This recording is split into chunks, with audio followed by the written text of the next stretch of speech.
Hey guys, it's Michael Coburn with Master of the Real Estate Hustle. And today I want to talk to you about, am I a little too far away? Hold on. There, that's much better. Hey guys, Michael Coburn here with Master of the Real Estate Hustle. And today I want to talk about something that comes up a lot in this business. And that is intermediary, right? Intermediary. What two things must you have to be an intermediary? One, a listing agreement. Two, a buyer's representation agreement, right? You must have both. And then when you bring these two people together, right, now you can't give advice or opinion to either person if you're doing intermediary without appointments, right? If you're working with somebody else from your office and they're representing the buyer and you're representing the seller, you still have a listing agreement and a buyer's rep agreement. However, now you're doing intermediary with appointments. Okay, so let's think about this. When you're doing intermediary without appointments, you must have a buyer's rep and a listing agreement as well, and you're the only agent.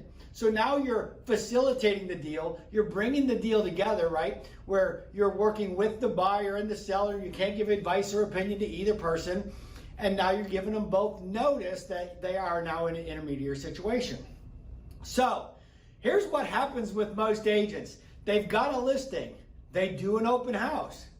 And then they meet a buyer at the open house. And some agents, not everybody, think that, well, the only way I can get all of the listing side commission and the buyer side commission is if I do an intermediary. So they write an offer for the buyer and present it to their seller, and they put that they're an intermediary, and they use the intermediary notice.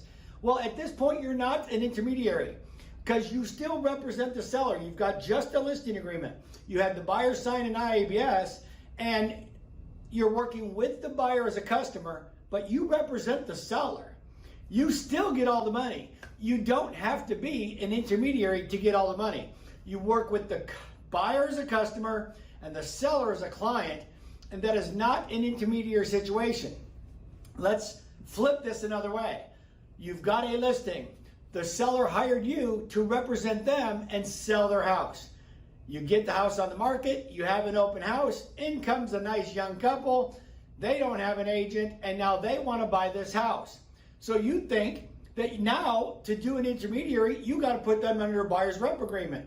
So you put them under a buyer's rep agreement, and now you are an intermediary without appointments, right? And all you did is just throw the seller under the bus. That seller hired you to represent them, and as soon as a buyer came along, you threw him under the bus because now you can't give them advice or opinion. So the best thing to do in this situation is explain to the buyer that, you know, it's my listing, and since it's my listing, I represent the seller, but I can work with you as a customer and help you facilitate this transaction. And if you need representation, now you can take and refer that buyer to somebody else in your office. They can get together and maybe they go under a buyer's rep agreement, and now this becomes an intermediary with appointments. This agent's going to represent the buyer. You're going to represent the seller. We bring them together as an intermediary. We put the deal together and everybody gets paid. Maybe you get a referral from the agent in your office. Anyways, I hope that helped you. If you would like to talk more about there's a lot more to intermediary, but just keep that in mind.